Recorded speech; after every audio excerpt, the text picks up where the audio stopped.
বিএসএফের গুলিতে মৃত্যু গরু পাচারকারী। যেমনটা জানা যাচ্ছে যে শিলিগুড়ি মহকুমা পরিষদের অন্তর্গত ফাঁসিদিয়া ব্লকের একটি সীমান্তে ভারত বাংলাদেশ সীমান্তে 15 নম্বর গেটে বিএসএফ এর গুলিতে এক গরু পাচারকারীর মৃত্যু হয় এবং ঘটনাস্থলে বিএসএফ এর উচ্চপদস্থ আধিকারিকরা এবং ফাঁসিদিয়া থানার পুলিশ পৌঁছেছে।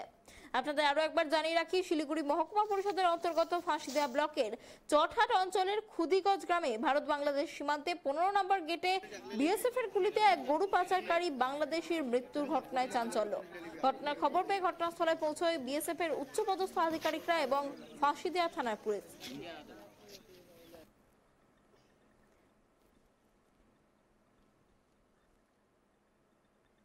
এই বিষয়ে আরো বিস্তারিত জানবো, আমাদের সঙ্গে সরাসরি ঘটনাস্থল থেকে রয়েছে আমাদের প্রতিনিধি ঋষি। ঋষি, দেখো যেমনটা জানা যাচ্ছে যে বিএসএফ এর গুলিতে গরু পাচারকারীর মৃত্যু, বিস্তারিত কি জানা যাচ্ছে? অনন্যা, তোমাকে প্রথমে জানিয়ে রাখি, শিলিগুড়ি মহকুমা পরিষদের অন্তর্গত ফাঁসিদহ ব্লকের চটহাট অঞ্চলে যে খুদিগঞ্জ গ্রাম আছে, সেই খুদিগঞ্জ গ্রাম ভারত বাংলাদেশ সীমান্ত লাগোয়া।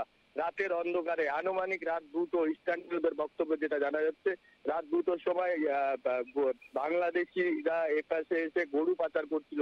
সেই সময় বিএসএফ এর গুলিতে কিন্তু এক বাংলাদেশি গরু পাচারকারী মৃত্যু হয়েছে বলে সূত্র মারফত জানা যাচ্ছে। তবে এই ঘটনার পরে বিএসএফ এর উচ্চপদস্থ আধিকারিকরা এবং ফাঁসিদহ থানার পুলিশ, পাশাপাশি তোমাকে জানিয়ে রাখি, এই মৃতদেহটি শনাক্ত করানোর জন্য এবং সেখানে ম্যাজিস্ট্রেটকে ডাকা হয়েছিল। ফাঁসিদহ বিডিও সঞ্জু মজুমদার ঘটনাস্থলে গিয়েছিল, সেখান থেকে মৃতদেহ নিয়ে কিন্তু বর্তমানে কিন্তু সেই মৃতদেহ ময়নাতদন্তের জন্য উত্তরবঙ্গ মেডিকেল কলেজ হাসপাতালে পাঠানো হবে।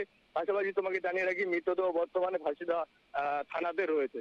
অনন্যা, অনেক ধন্যবাদ ঋষি আমাদের সঙ্গে থাকার জন্য। আপনাদের আরো একবার জানিয়ে রাখি, সাত সকালে বিএসএফ এর গুলিতে মৃত্যু গরু পাচারকারীর। আর ঘটনার জেরে চাঞ্চল্য ভারত বাংলাদেশ সীমান্তের 15 নম্বর গেট এলাকায় এবং বিএসএফ এর গুলিতে গরু পাচারকারীর মৃত্যু ঘটনায় বিএসএফ এর উচ্চপদস্থ আধিকারিকরা এবং ফাঁসিদিয়া থানার পুলিশ ঘটনাস্থলে পৌঁছেছে।